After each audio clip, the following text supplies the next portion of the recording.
ప్రియమైన నా ఇండియా ప్రజలకు సంక్రాంతి శుభాకాంక్షలు.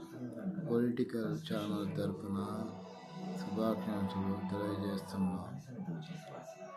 మరి మోడీ ప్రధానమంత్రి గారికి, అమిత్ షా గారికి మరియు నాయకులకు, తెలుగు రాష్ట్రాల ముఖ్యమంత్రులకు, తెలుగు రాష్ట్రాల డిప్యూటీ సీఎంలకు, మరి క్యాబినెట్ మంత్రులకు, సహాయ మంత్రులకు అందరికీ నా యొక్క భోగి సంక్రాంతి కనుమ శుభాకాంక్షలు తెలియజేస్తున్నాను.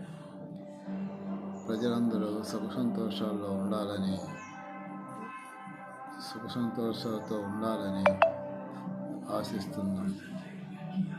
మరి ప్రజలు ఈ సంక్రాంతి పర్వదినాన సకల సౌభాగ్యాలు కలగాలని ప్రజలకు మరి ఆ భగవంతుణ్ణి వేడుకుంటున్నాను.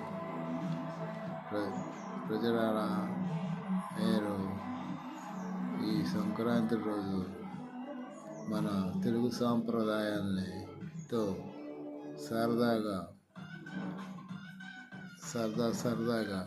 ఆటల పోటీలు, ముగ్గుల పోటీలు, మరి ఇంకా వినూతనమైన ప్రయత్నాలతో సుఖ సంతోషాలతో ఉంటారని మరి నేను కోరుకుంటున్నాను. ఎప్పుడైనా ఆ పొలిటికల్ ఛానల్ని మీరు ఆశీర్వదిస్తారని, ఈ పొలిటికల్ ఛానల్ తరఫున నా యొక్క సైకాలజీకి సంబంధించి ఎప్పుడైనా చెబుతుంటాను. అంతేగాని ఎవరిని ఉద్దేశించి కానీ, లేకపోతే ఎవరిని ఏ పార్టీని ఉద్దేశించి కానీ, ఏ కులాలను ఉద్దేశించి కానీ, మనం అంతా లౌకికంగా ఈ లౌకిక రాజ్యంలో ఒక కుటుంబంలాగా జీవించాలని కోరుకుంటుంటాను ఎల్లప్పుడూ. మరి సంక్రాంతి పర్వదినాన మీ అందరికీ ఈ పొలిటికల్ ఛానల్ తరఫున నేను శుభాకాంక్షలు తెలియజేసుకుంటూ, ఇటు పొలిటికల్